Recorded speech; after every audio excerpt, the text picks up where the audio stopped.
Welcome to the Windows Club.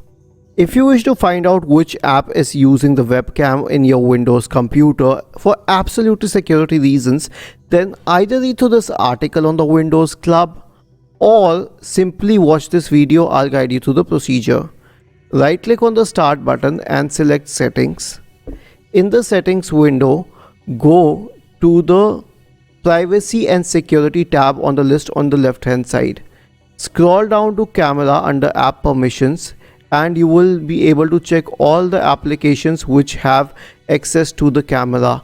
The switch will be turned on. For example, this desktop app web viewer does not have access, Feedback Hub has access, Microsoft Photos has access. Isn't this easy and interesting? If you have any doubts, please go to the original article on the Windows Club, scroll down to the comment section and write your query. We will surely answer to it. Do not forget to subscribe to the channel. Thank you for watching this video and have a nice day.